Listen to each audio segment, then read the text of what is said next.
Darkness fell down on everybody yesterday, and sure the only response we can make is hold out a light. A vigil this evening at the place where Ashling Murphy was murdered to remember the life of a young woman, to reflect on the horror of the extreme violence that was visited upon her and her family, and to try to process and come to terms with it all. It was a case that gripped and horrified the nation, and continues to do so. In a quiet town like Tullamore, County Offaly, where safety was almost taken for granted, a chilling incident unfolded, leaving a haunting impact on the serene landscape. On a seemingly ordinary day on January 12, 2022, Ashling Murphy, a young teacher, set out for her usual walk along the Grand Canal. Little did anyone suspect that it would mark the final moments of her life. The tranquil town of Tullamore, nestled in County Offaly, provided a familiar route for Ashling's evening walk, yet this time, her journey met with a tragic fate. As the clock struck 3 p.m., her Fitbit silently recorded her steps along the canal, a seemingly mundane act that would soon become a vital piece in reconstructing the timeline of Ashling's tragic end. While out walking, the 23-year-old was confronted by a man who violently attacked the girl. It was a murder that changed so much. The death of Ashling Murphy along the banks of the Grand Canal in Tullamore on the 12th of January last year sparked an outpouring of shock and anger in her hometown and right across the country. Two women who were out jogging on the opposite side of the bank witnessed Ashling in difficulty and ran to find a phone to alert the police. When police arrived on the scene, a tragic sight would await them. Ashling Murphy's body was lying lifeless on the side of the canal. Sadly, she had taken her last breath, and the evil perpetrator had taken her young life. The man heard them, turned around, and through gritted teeth and snarling, told them to go away. The jogger said the woman was moving every part of her body, twisting and turning, trying to get away, but she wasn't making a sound anymore. Neither woman had a phone on them, and there was no one else around, so they both shouted at him that they would call the Gardaí, and then ran to the nearest house to get help. Upon discovering her body, it was initially thought that she was strangled to death. However, the post-mortem revealed a far more gruesome truth, that the cause of death was in fact an acute but fatal loss of blood due to being wounded in the neck 11 times. It was a brutality beyond comprehension. Her Fitbit, initially a tool for tracking fitness, emerged as a critical piece of evidence, recorded her movements before the attack. Her sister's bright personality being diminished strike by strike with each stab wound when her sister was randomly attacked by Puska. By 3:01 p.m., she had traveled 1 kilometer along the canal walk. By 3:10 p.m., she had traveled 2 kilometers, and by 3:20 p.m., she had traveled 3 kilometers. But it was at this point that her activity started looking unusual. The Fitbit recorded erratic fluctuations consistent with an attack on the young woman. Initially, it was thought that Ashling desperately tried to use her keys fight back against her attacker. It was later revealed, however, that Ashling's voice box had been damaged, and she could not call out for help. Instead, she scratched at her attacker and kicked her legs in an attempt to save herself. However, beneath her fingernails lay some crucial evidence, scratches and traces of her attacker. A haunting yet vital source of evidence that would ultimately unmask the perpetrator and lead to his conviction. In her tragic demise, Ashling inadvertently guided the hands of justice. The Ashling Murphy case sent shockwaves through the nation, sparking widespread outrage and heartbreak. The collective sorrow was palpable, witnessed through the expansive media coverage and the multitude of vigils held in Ashling's memory.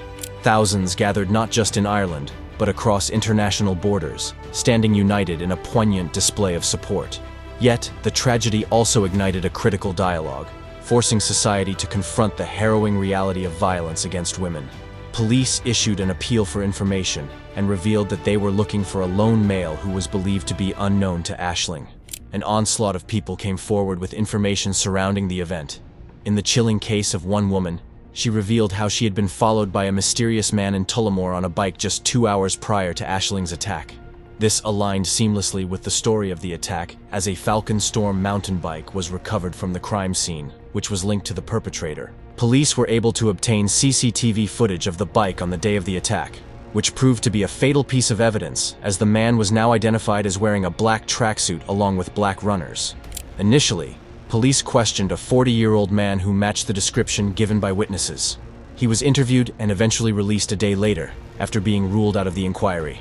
With that suspect ruled out, police continued their demanding search to arrest the suspect who was still on the loose. Fortunately for them, the pursuit of justice bore fruit swiftly. On the 14th of January, just 2 days after the heinous attack, detectives would receive a vital piece of information, which would prove pivotal in the case. A man presented himself to St. James Hospital in Dublin with injuries that he suspiciously could not explain. One newspaper reported injuries to the suspect's hands and face, suggesting that they were defensive wounds following the attack. The suspicions aroused healthcare workers, prompting them to be on immediate alert due to the strange circumstances and suspicious injuries that the male had. This provoked them to contact the police, who conducted a comprehensive background check on the man. This extensive background check consisted of a search of 2 properties in Offaly and 1 property in Dublin, along with 2 cars, one of which was a taxi believed to have transported the suspect to the hospital. Police also questioned family members and examined the suspect's phone in the hope that it would provide evidence of his whereabouts.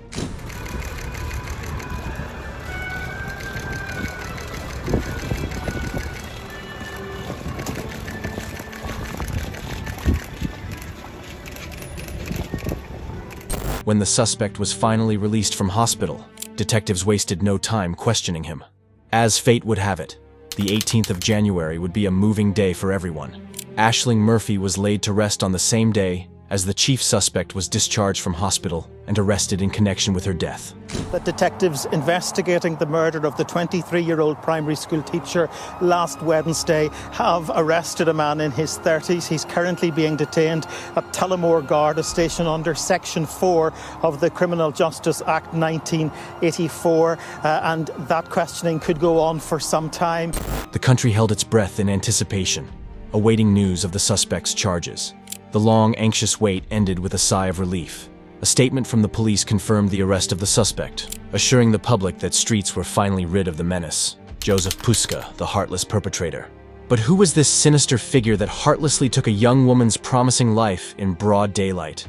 The 33-year-old was a Slovak national who had previously left the small village of Lucivna in Slovakia, where he grew up, to travel to Bratislava and then on to the Czech Republic to work on building sites in Prague.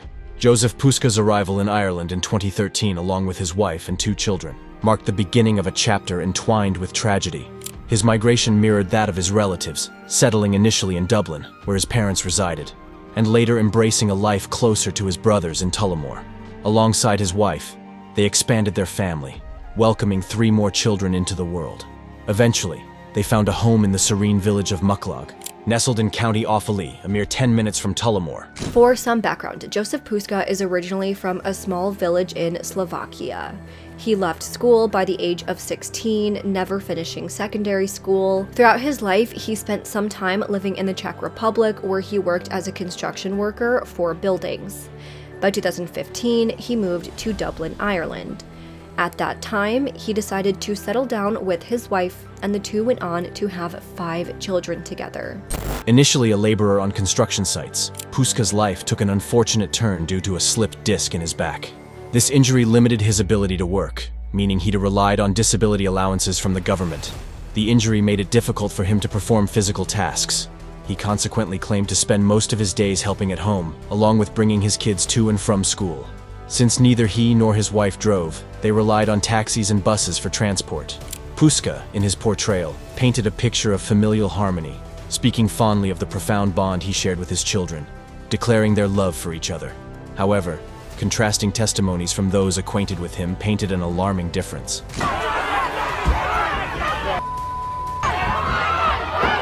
Neighbors in Mucklag reported of his disrespect for the community, littering his surroundings and having disruptive late-night gatherings that unsettled people who lived next door.